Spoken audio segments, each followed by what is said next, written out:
I spent 6 months basically losing 35 kilos. After that 6 months has been about figuring out what's happening on the inside. And I thought losing a shitload of weight was gonna fix all of those things.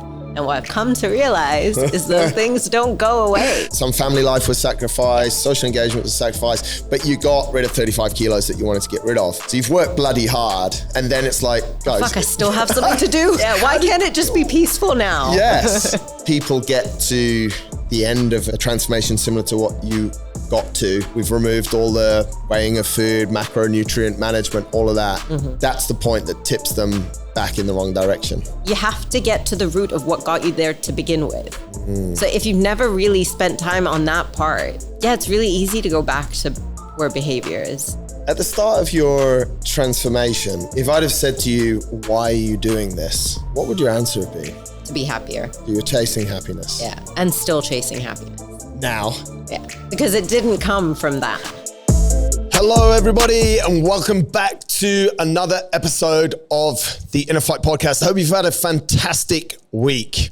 Today, we're talking all about personal transformation, not only physical, but also emotional, calm down, and mental shifts that come with any kind of transformation and really are key components of what I guess we could call true growth. My guest is Manisha, who many of you may remember from about a year ago in episode number 820, where we spoke about her really quite powerful physical transformation and the journey that she'd been on. This time it's a little bit different, as she's back to discuss how her focus has actually shifted a little bit from outward to more inward, addressing different things like emotional challenges, things like therapy, and really finding balance in personal relationships and in her life as a whole. We talk really in some depth for some people. Maybe you find it too much depth, but in depth about things like self-awareness, mental health, the power of journaling, which is, I guess, more prevalent for a lot of people now than it's ever been before. She shares some amazing insights about how she manages relationships, sets boundaries, and really develops what I would call emotional resilience in both personal and also professional spaces. It's pretty cool. She's actually super cool. Reach out to her on Instagram. Go on. She'd love to hear from you. This is episode number 946 of the InnerFight Podcast. No matter where you are in the world, thanks a lot for tuning in. Let's jump into today's show.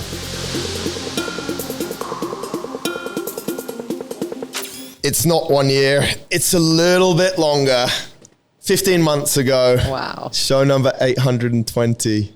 Manisha, welcome back. Thank you. Thank you for having me back. Yeah. It's, I was actually thinking, and people that have been listening to the show for a long time, when I have a really nice guest, which most of my guests are really nice, I always say, come back.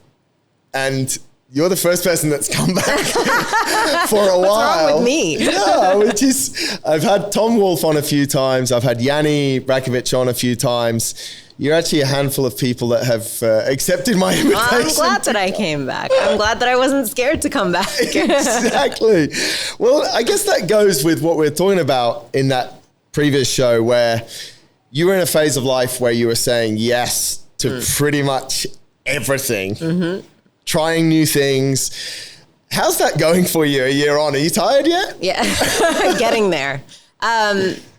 Yeah, I feel like this last, well, I wouldn't say 12 months, because like, it's not the entire, there was a period of time when I was very like passionate and energetic and like wanted to do all the new things. Whereas now I'm a little bit more discerning, I would say, like finding the things that I've found things that I really enjoy doing and stacking them together to make like it's not just about the fitness or whatever, but other things.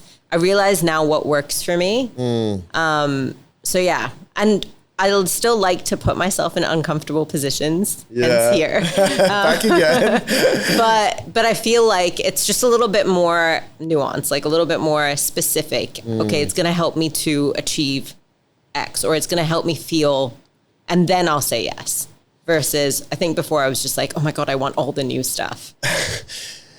Do you think, you obviously, for folks that haven't listened to show 820, you went through a big transformation in your life. You got to a point. Well, why don't you give us the story instead of me butchering it and taking it? You did all the hard work. You get to tell it. Tell the story. I spent 6 months between November, 22 to May 2023, kind of just fully focused on health and wellness and basically losing 35 kilos. Of which, I'll be honest, I've put a bit of that back on, but I think to a point where my life feels more balanced and I feel really confident and comfortable in my skin and I'm stronger. Right.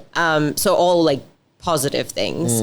So it's not about the number. So that 6 months was like full focus, just dedicated to kind of at the exclusion of everything else, getting in shape. Yeah. And the thing that really changed them was the nutrition, right? We spoke about that last time, that it was like, you know, the training was always part of my life. But here it was, you know, sorting out the nutrition side of things. And also, I think the kind of add-on to after that 6 months has been about figuring out what's happening on the inside. Because clearly there was a lot happening on the inside. And I thought that losing a shitload of weight was going to fix all of those things. And what I've come to realize is those things don't go away. I knew there was a reason why I got you here today. It's funny, isn't it? Because we were talking about that before we started recording in a slightly different context, where often in some people we fix the mindset first, but in others we need a little bit of the movement on the physical side. And that movement could be movement or it could be a weight reduction. Yeah. To start to realize how interconnected these two are. So, well, you've given me the perfect segue. What are some of your biggest internal learnings over the last year? I would say the biggest one is that, and this is going to sound it's going to sound beautiful. But it all is about how you perceive things from the inside. So we talked a little bit last time about how I was perceiving the world perceiving me. And what I've realized now is actually it's the way I was perceiving myself. And so I couldn't actually be very supportive of myself because I'd kind of conditioned feeling whole on looking a certain way. And when I looked that way, and I still didn't feel whole, it's like, okay, well, Wow. I think that's the biggest learning, is that it's actually all about what's happening in my head. Did that happen in a moment? Like, did you actually one day sort of look in front of the mirror and think, wow, my whole goal or my whole drive here was to lose this weight. I'm now stood here, I've lost this weight, and I still don't feel whole. Yeah. No, it wasn't a moment. It's like an unraveling over time, because it's like, so part of this is it's not just about the way I was looking, but like I had certain goals that I wanted to achieve. And when I ran the Paris Marathon, that was one of them. So I did the Paris Marathon in April.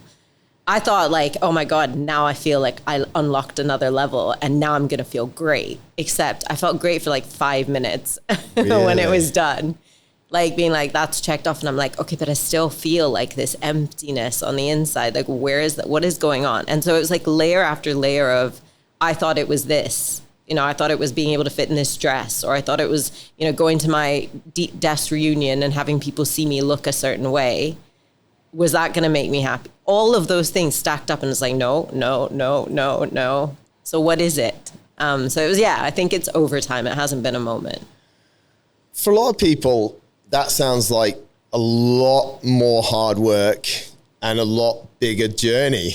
And I've seen people that, and I'm sure you've seen it, I'm sure you maybe even felt it, that when they don't get that answer, like for 6 months, you sacrifice a lot. We spoke about it last time, to a certain extent, some family life was sacrificed, social engagement was sacrificed, but you got you got rid of 35 kilos that you wanted to get rid of. So you've worked bloody hard.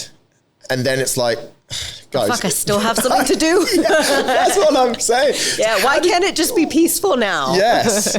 How did you deal with that? I would say not very well in the beginning. Like, it's been really difficult to accept that there's some stuff that needs to be dealt with. And I think, so I kept setting myself like, okay, maybe if I have this other goal, and I focus on my, like I did for that 6 months, having that full focus on one thing, maybe that would make me happy. But then I like look back on it and I'm like it's that's not going to fix it either. Wow. So I feel like, yeah, it has been really hard because when the lows happen, they are really low and lower. I feel I don't know if it's just being older or or being maybe more conscious of the fact that we're not going to live forever. I don't know. It's all of those things. It makes the lows even lower because I feel it that much more. But then I feel like it's been really constructive because when you hit the low, you don't want to stay there. So you do things like I used to journal now I journal every day. Wow. And that's why the Remarkable, we were talking about buying a Remarkable and I was like, that's a really good idea because it would be nice to have it digital. If anyone from Remarkable is listening, this show should absolutely be sponsored by Remarkable. Most people that come here, because I use a Remarkable for my terrible scribble, which you can see on the YouTube version. I don't know if you know how I read these notes. Everyone asks me about a Remarkable and most people walk out and buy one. Yeah. Back to the show, because that was an advert. If you get a free one, I want it. Yeah, especially the new one with the fancy backline and all of that. So journaling, you got into journaling. And then recently I'd been very not anti-therapy, but I was just like, that's such a faff. Why am I going to waste my money on therapy? Even though I actually studied psychology at school. So clearly I know that there's value in it, but I just didn't think there was value in it for me because I'm so self-aware. But yeah, so I started seeing a therapist and it's only been very recent, but it took a long time to actually be like, okay, yeah, that might be a good idea. And something that I wanted to incorporate. Why do you think it takes us so much time? And the way you've just explained it, I've heard a lot of people explain it as it took time and maybe I don't, maybe I do, but it seems that you've had a positive experience. Why do we take so long to make that decision? I think it's priorities, right? Financially, you have to prioritize it because it's not cheap. And I don't know if insurance might cover, we'll see. But that's one thing. But I also think sometimes we self-sabotage where we know what's good for us and we choose not to do it for whatever reason. Because it's hard. When you have to do a difficult thing, you'll put it off. And I think intrinsically, we know when we're going to talk to someone about the things that are painful to us or the things that we're having trouble dealing with, that's going to be a difficult experience. And so putting it to the bottom of the priority list is so easy. Just like for someone who doesn't exercise, to put gym at the bottom of the priority list, drinking water, it's not difficult, but I find it difficult. It goes to the bottom of the priority list. And I said no, self-sabotage. Can't wait to be dehydrated. So, but once you talk us through the therapy experience, then once you so you made that decision, you made it a priority. You're like, this is it. What were the feelings around it? Maybe the first time you went. Yeah. So I see her online, and so this is the thing also, is you have to be willing to follow the beacons of light. People will come into your life and suggest things. Yeah. And if you're willing to open your ears and hear them. So my friend has been telling about this therapist for 1.5 years. She has been seeing her. She's in the UK, so it's online. Yeah. And I kept saying, no, until I was ready. And I said, okay, yeah, maybe I should talk to her. Because I was feeling really shit. And I was like, okay, something's got to shift and something's got to change. And if I don't prioritize this, then it's not going to change. So yeah, the first time I spoke to her, it was just getting to talk to each other. Who are you? What do you do? The surface level stuff. Yeah. But the beautiful thing about a really good therapist is that they connect dots for you and they pull information out. It's not difficult to talk. So, and the right and relevant things just come out like at the right time. Which is crazy, right? Because I think you alluded to it a second ago. Our biggest reason for not going and seeing a therapist is because we think it's going to be hard. We think stuff's not going to come out. Yeah. We think it's going to be awkward. Yeah, be put on the spot like that. What am I going to say? What am I going to say? Yeah. It's going to be weird. This is a stranger. Yeah. This narrative is in our mind, but it just happens. It just happens. It just happens. And again, I feel like finding the right therapist is so important because I have actually pursued therapy in the past, more like couples therapy. Yeah. But the wrong person can really, it can be really uncomfortable. Yeah. And they can make you think things that aren't actually, you know what I mean? Like put things into context that don't need to be put into context. So you have to find the right person that's giving you growth, who's making you feel like understood and seen. And did you feel that from the start? With her, yeah. It was like the second we started talking, I was like, oh my God. And she's so calm. Like I'm manic especially when I'm talking about things that are uncomfortable. Yeah. She was so calm and like drove me to like, oh, and what if you thought about it that way? Yeah. When you find the right person. Yeah. So you sort of struck gold. Yeah. Well, I mean, I'd been told about gold for a year and decided not to pursue it. So. So you've gone from a mindset of this is going to be uncomfortable to, wow, this is really helping me. You said that you went to therapy because something didn't feel right. How does that, and this might be a lot hypothetical or quite out there for some people, but how does that not feel right start to feel right? Yeah, that's a good question. I don't know if it still feels right, but I don't feel right. I mean, for me, it was like very obvious. Like I was crying all the time, and like the most random things would make me cry. Okay. I wasn't like present with the kids. I was constantly thinking about other stuff and like feeling a lot of pressure. So I talk about how, so my grandparents live with us. My grandfather's 104, my grandma's 95. Again? Sorry. Yeah. So they live at my parents' house. They don't live with us, but they live with my parents. Yeah. Wow. And so that, I think being confronted with that, which is amazing. I'm obviously so happy to have them around, but it's so obvious that the end is soon. Right. And to like see that continuously on a weekly basis, it brings to like, you start to realize that, okay, yeah, this is going to happen at some point to me. How much, like, if every day I'm waking up not feeling great, like I feel good, but I don't feel great. What should I be doing differently to change that? Because I only have this much left of this. So I want to feel the best I can possibly feel. And if that requires looking inside to try and figure out what's stopping me from feeling like that all the time, then that's what I'm going to do. Your grandfather is 104. The average age we live to is about, I don't know for males in this region or what it is, but let's say 80. I don't want to give your age away, but and I don't want to be insensitive here, but he's basically 24 years past his sell-by date. It's probably a little bit brutal. But no, but you're right. Why have you only got that feeling now? I think it's proximity, seeing them every week on a weekly basis. Have they only just moved here? They moved here over just after COVID. I mean, as you do when you're 100, it's like, let's move country. He was amazing. He was just like, he's like, I'm not flying on a flight back, but I'll get over here. Oh my God. It was awful. Yeah, them being alone there. It was terrible. Yeah. And I think that actually sped up their decline because I think loneliness is a huge factor in longevity.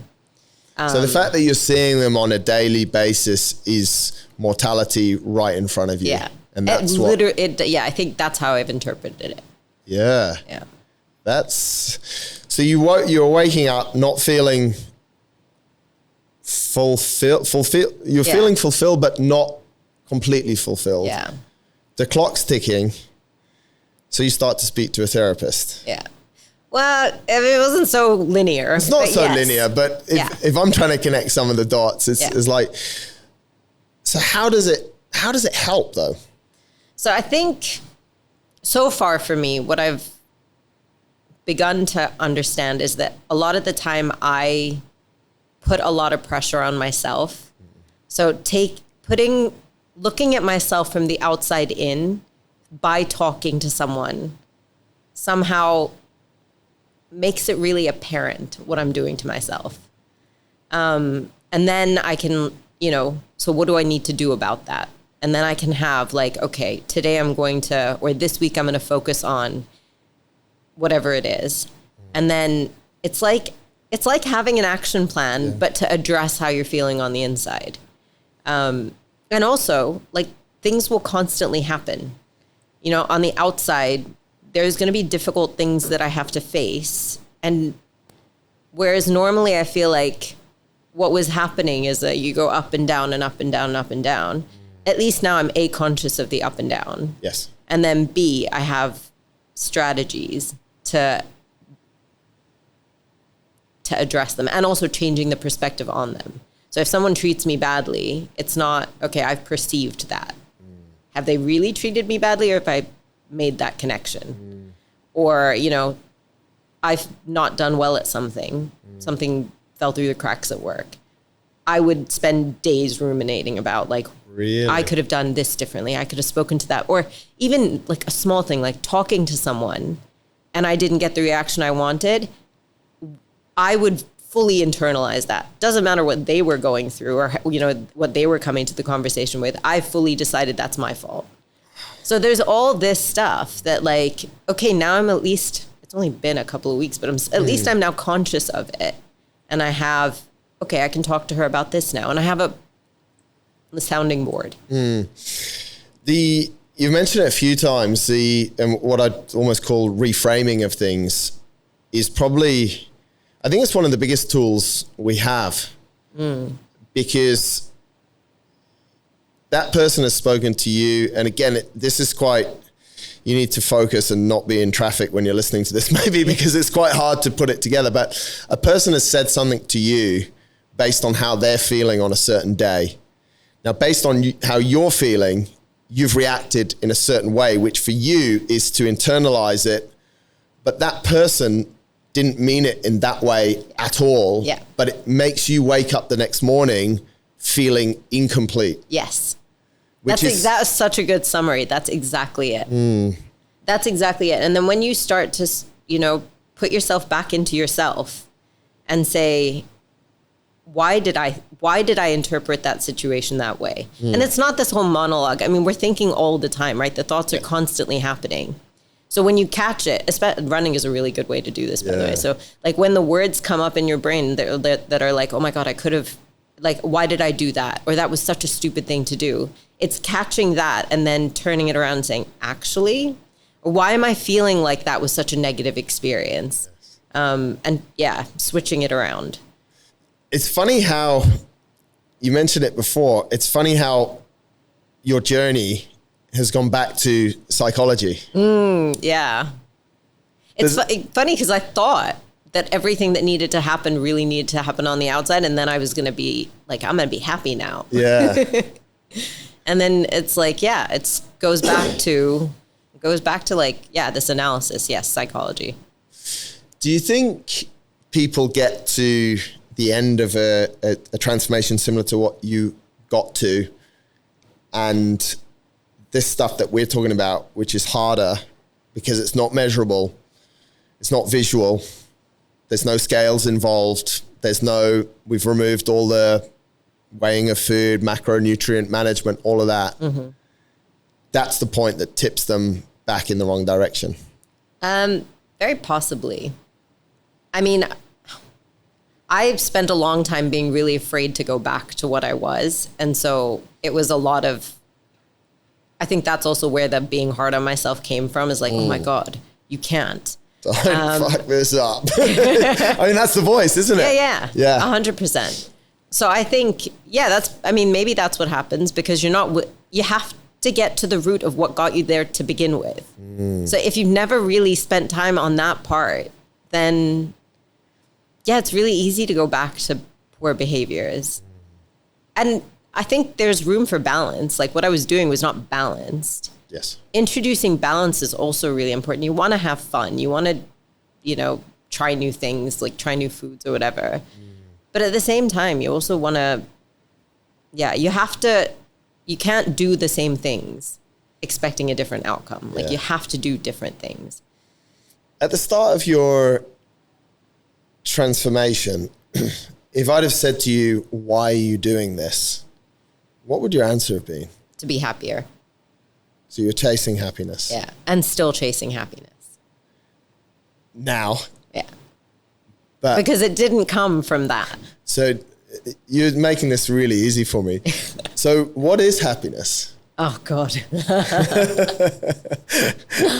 Another hour. Oh, my God. No, that's such a hard question. Because if you're chasing happiness, if you're chasing something, it helps to define it.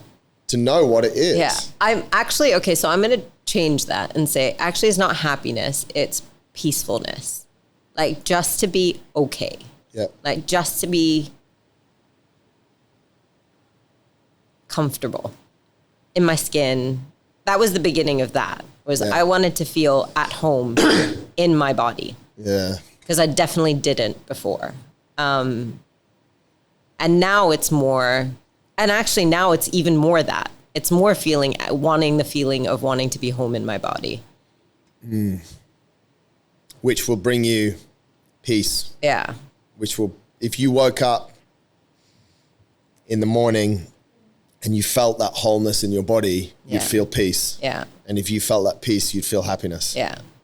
So that's it's happiness. all intertwined, yeah. It's massively intertwined, isn't it? And I think also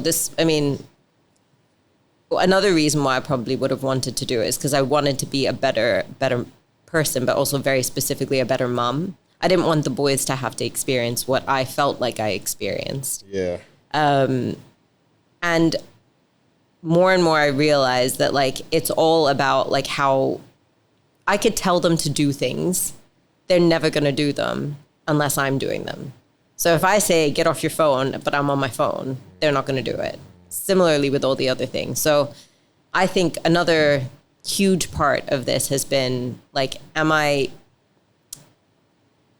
so before it was like, I don't want the boys to physically experience what I experience. And now I'm learning that there's a lot of mental strategies and a lot of things that I do in my life that I share with them that makes them better at being human or better at dealing with being a human.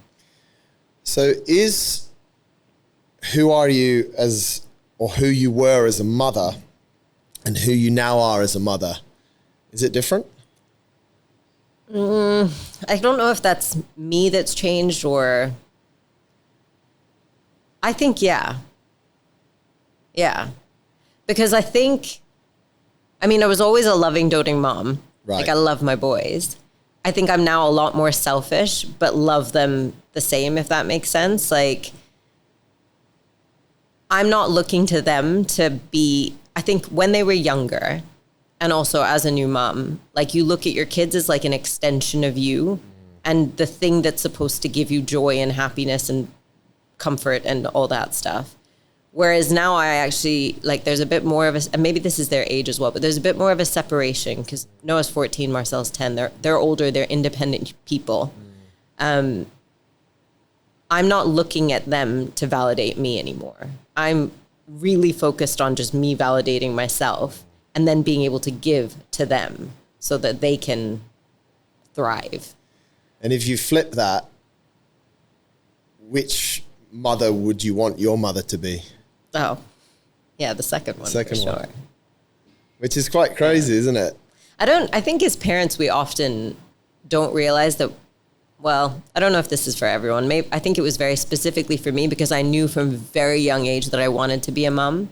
But I didn't realize why I wanted to be a mom. I wanted to be a mom because I felt like that was going to make me whole. And then now I realize I want to be a mom because I want to bring up two amazing people to do an experience and have this awesome life, exploring and having fun. yeah, it's not because I want to feel good about myself. My kid's a doctor, a lawyer, or whatever. Like, you do whatever you want. You're in the unique small percentage now, right? Because of your, what I would call more like enlightenment or awakening. Yeah. It's pretty cool. I'll stop quizzing you on your values as a mum because that's quite brutal for a couple of minutes. And let's go back to another tool that you actually meant. I'm using the word tool. I think you said strategies to deal with things. And we spoke about journaling. And I think definitely through COVID, journaling became more trendy. A lot of the old school, I definitely find this with a lot of people I work with. They're like, what are you talking about, mate? I'm going to write down my feelings. I'm like, well, yeah, kind of. They're like, get out of here. Talk us through like journaling, thoughts, feelings, maybe what it looks like. Yeah. What you like about it, what you don't like about it. Anything. The reason why I didn't do it for so long is, again, because I'd put pressure on myself and say, I have to do it every day. And I don't do it every day. I do it every day a little bit, but it's not like a mandate that I have to.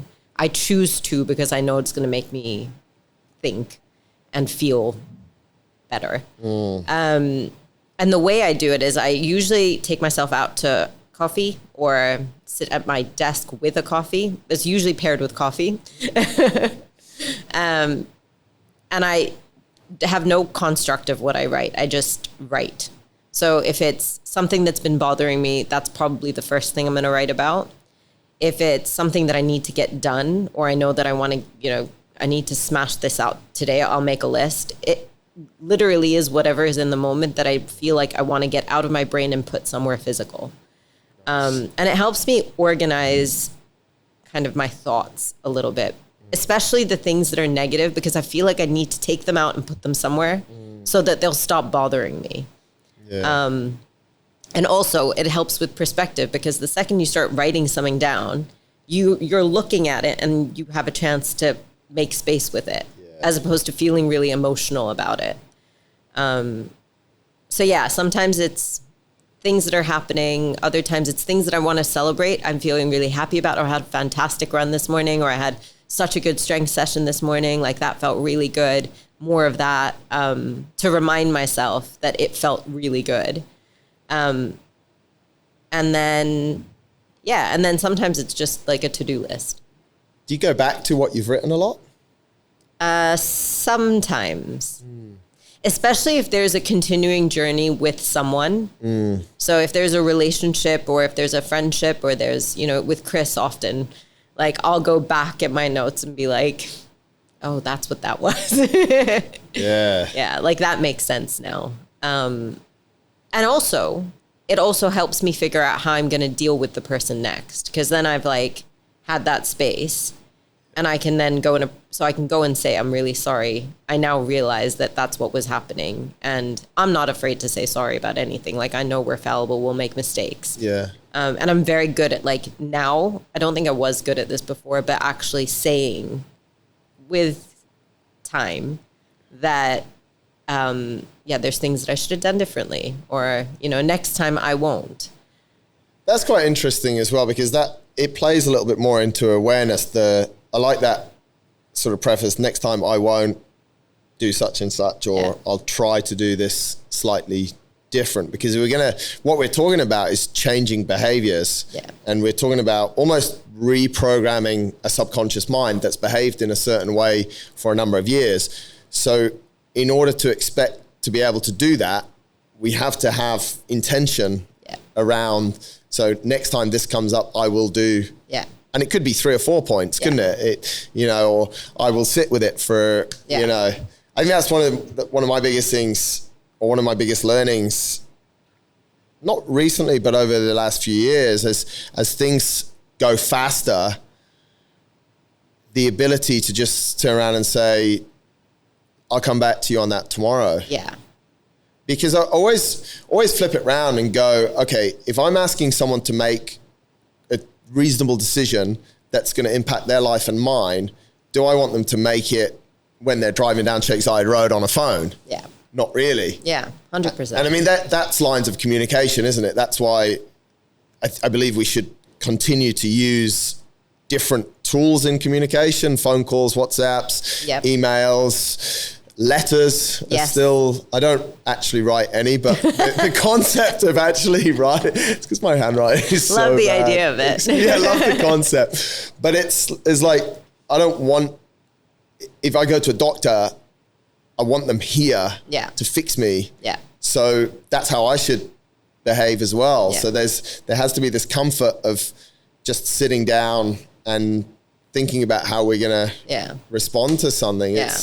It makes relationships a lot easier in some ways, because it's like you're putting again, like this whole thing of putting yourself back in yourself. You're taking moments to do that, which then means that, I mean, it's in service of the other person too, because both of you are then gonna, I mean, even if they're not doing anything, you can then point stuff out, or you can make them a little bit more self-aware. Just through your behavior. Yeah. And I think this is a question for you. So you're on this journey and your behavior and your self-awareness has changed a lot. So the way that you see other people now, and that could be people that are close to you, probably you see it more in, and you're like, fuck, I can change that. Or if only he did this or she did that. To a broader audience, like it could be people at work that you maybe have very limited interactions to, but every time you have them, you now realize that they were just not the way that are serving you going forward. So you've changed a lot, let's say. You want everyone else to be with you, but maybe they're not there yet. Yeah. How do we deal with that? So first of all, I think I don't necessarily want anyone to be different. Like, there's also something about accepting people where they're at, and then you change your behavior, or you change it's not manipulation, but it's how you deal with them that then elicits the best response. Right. Because if I walked around with this, like, me on a pedestal and everyone else is like, what the fuck are you doing? What are you doing? Like, you do this differently, you do that. Like, that's not going to work for anyone. Yeah, for sure. And I also we could try just calling people out left and right. I'm just over here living my best life. You suck. No. And if you want to join me living your best life, here's the 3 things you need to do. But I really do think that, like, having also, to be fair, understanding that it's really difficult, because having gone through the experience myself, it's not just about fitness and health or whatever, it's in everything. In the experience of like looking at yourself, you realize that, like, everyone is going through their own drama. So it allows you to be a little bit more patient with other people. A little bit more accepting of other people, and also realizing that the only thing that you can do to do anything for anyone else is to be the best version of yourself, and then set that example and speak about it, like, loudly. So I used to be scared to organize events at work and things like that. Not scared, just a bit timid. Yeah. Whereas now I'm just like, okay, that's a really good idea. Let's do it. And then I'm front and center, which makes me feel good. But also then you don't know what that interaction or that conversation or, you know, whatever it is has done to somebody else to set them down a slightly different path. So you just have to constantly keep bringing yourself up and forward.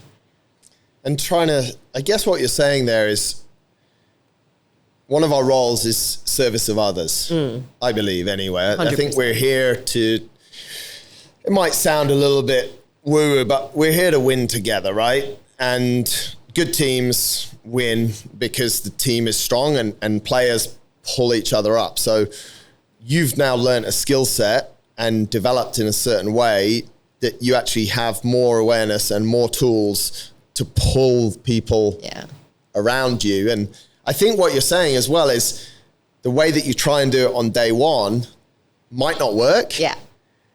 But you're willing to come back on day 2, day 3, day 4, maybe not day 50. There's constant effort. There's a constant effort. Is it, building on that though, is there a cutoff? Is there like, I mean, at some point, I'm done now. There are Like- going to be people that are toxic, Yes. right, to you, Yeah. and that you cannot bring yourself to be okay with, and you probably then have to have the self-awareness to be like, that can't be part of my situation, because, and I think the cutoff signal is this not making me feel good? Because if it's not making me feel good, then why am I? Yeah. Sometimes with work, it's really not an option, but okay, there's escalation paths and there's different things that you can do in that situation. But like generally, there's a way to either cut off from a person or a way to cut off from you being impacted by them, that you probably want to pursue. Well, that's the impacted by them. Like, we don't have to wear everyone's stress. Yeah. We feel sometimes like we do, but there has to come a point where you're like, that person is that person. Yeah. And I think there has to be a certain amount of acceptance from the other side to say, I'm trying to give off the best vibes. I've tried this way, I've tried that way, I've tried the other way. It's like, it's not responding, but it, we'll just, we just sort of, it's a difficult one, isn't it? Because I find that very hard. Yeah. I'm like, are you fucking stupid? Well, in the end. it's also sometimes hard to accept that you can't fix everyone. Yes. Right? So. Yes. But that's the fixer mindset that we kind of need to be moving away from, because not everyone wants to be fixed. I'm sure you see this all the time in your job, right? I'm asking you the questions to help me. You're my therapist today.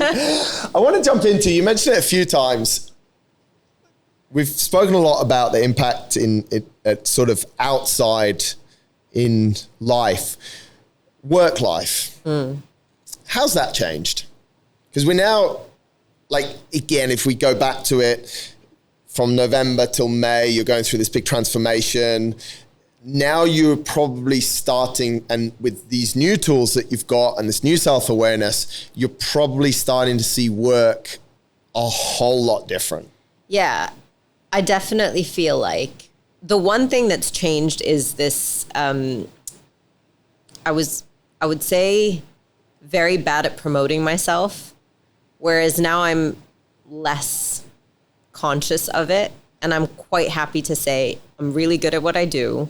I'm an expert in my field. Yeah. Come to me if you need help, and really open and willing to bring people up if that's what they want. I think also I'm less, or I'm getting there, less hard on myself when things don't go right? Like, you can't take everyone's problems. But where you can, you're I'm a little bit more comfortable with, I don't know what I was going to say, but generally I feel like when you're more situated in yourself and you feel more comfortable, you feel more confident, that emanates out. You're still in the same company? Yes. 19 years. Yeah. Have you changed role? Yeah, 3 times. So I was within the last year, though. No. Right. But actually, yes, because I took on a broader scope. So I used to cover MEA, I now cover EMEA. Right. And part of that was taking on management of 3 men who were, I think, older than me. Feel older than me. Wow. That's a big change. That's a big change. Yeah. And that was something I initially thought that I wasn't prepared to do. But like, it all kind of comes together at the same time, where now I feel more confident in the way that I manage and the way that I can coach people, that I'm not telling you what to do, but talk to me and we'll figure it out together. I was very nervous about doing that role. Really? But I feel like it's added, right? It's given me more confidence. But for sure as well, like the tricks, techniques, strategies, toolbox that you've got, you've probably started deploying that not only on yourself, but with others. Yeah, absolutely. In a passive way as well, I would imagine. Yeah. Like, it's not like you must do this. No, it's like, have a think. This is what I find really useful. In that situation, maybe look at it from this perspective. Yeah. So yeah, Or have you thought about it like this? Yeah. Maybe we're not thinking about it from all angles. Yeah. What is it? Which, that's why, and again, it's something you said before we started recording, we're so interconnected. We don't live, although we have different silos to our character and our identity, we live for the most part completely engaged on all. Yeah. How you are as a mother, if it's truly how you are, like I do this exercise with a lot of people, like, you know, who are you as a mother? Who are you as a businesswoman, man? And yeah, there are different characteristics, but for the most part, there's one or two. If there was 5 or 6 under each silo, there's 1 or 2 that will go through. And, you know, obvious ones is discipline and empathy and this kind of stuff. But what I find when people sort of live a more awake life is that they're actually able to exercise their amazing empathy as a mother in the workplace. Yeah. Whereas maybe 3 years ago, the confidence to do that. Yeah. Like mothers always intrigue me, impress me, and blow my mind because of what, like this connection with this child and this ability, like that you all have, A, to sustain insane pain, but B, to give this unconditional love. And it's like, holy shit, if just the pain, not so much, there's a transferable skill, but those two things, like, if they transfer into the workplace or into different areas of life, you actually become this amazingly rounded human. Yeah. So the thing that popped out to me when you were saying that is like when you become a parent, that's this huge responsibility that you're supposed to know everything. Like you're supposed to guide this child now through all of the things that you personally have experienced potentially yourself. Yeah. And you're supposed to have all the answers. Or at least you have to be like a safe space that is solid for them to come back to.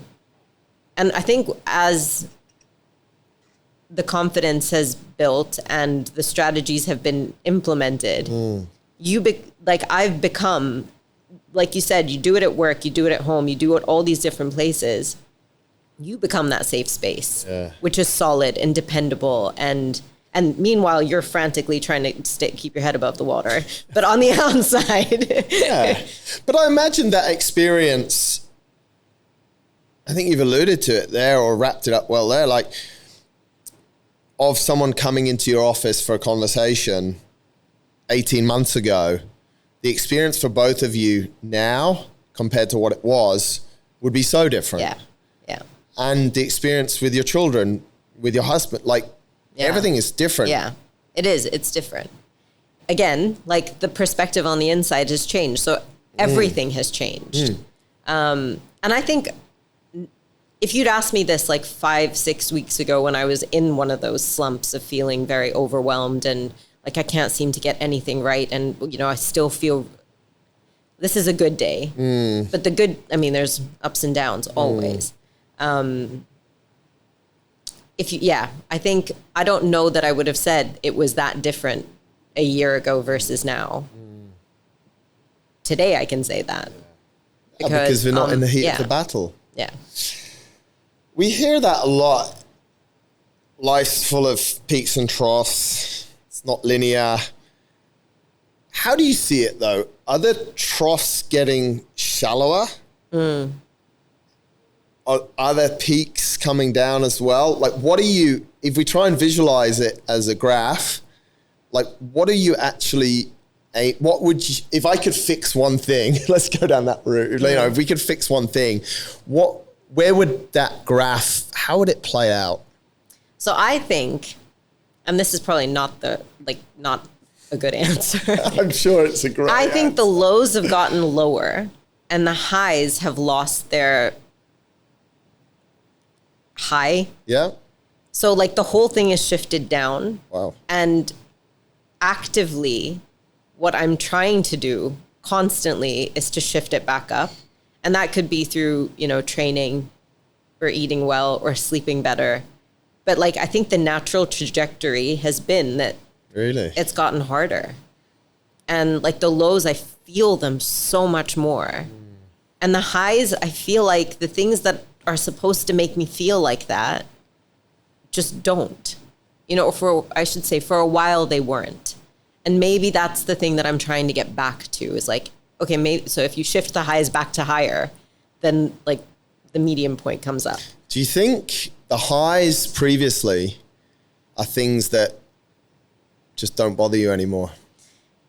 Yeah, I think also they were very superficial. Yeah. You know, like a really good meal, or like that just doesn't make me feel the same way.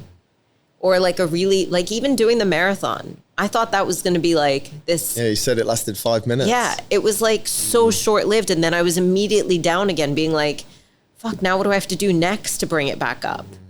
And then I got stuck in this, okay, I need a goal, thinking that that's what and I need something to look forward to. And what I've now shifted my perspective from is I don't need anything to look forward to. I need to be now happy, comfortable, peaceful. One of my biggest goals for myself and for everyone is to wake up in the morning, and you can deliver this in any way, but just be really fucking excited about the day. Yeah. And it could be a Wednesday in June.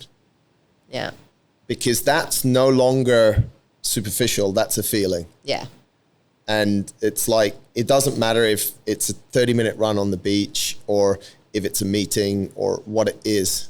Yeah. But there's one tool I use quite a lot with myself and with a lot of people I work with is just give me one thing you're excited about tomorrow. Yeah.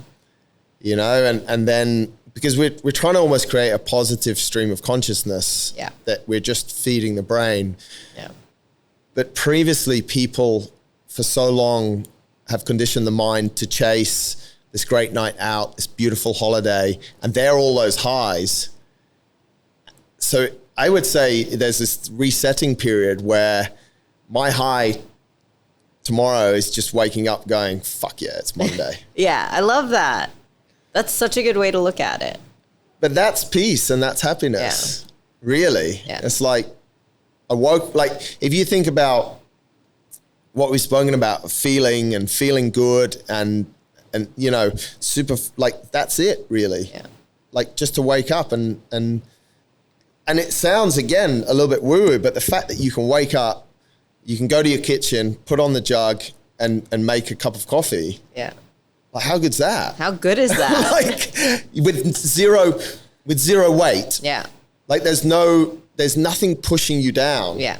There's nothing like, oh, I have to go and run. Yeah. Or I have to have this meeting today. Yeah, I think just to highlight that point about exercise specifically, like for a while after losing all the weight, there was very much a feeling of like, I have to.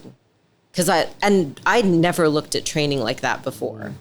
So it's like been an adjustment in my mindset to remember all over again that I train because it feels so good. Yeah. I run because it feels so good. Yeah. What an amazing conversation. An hour. It always flies by. It's so good. They're hard things and they're very hard things to articulate as well. So I appreciate the way that you've articulated it. Yeah, thank you. This has been really valuable for me. This is therapy for me, don't worry.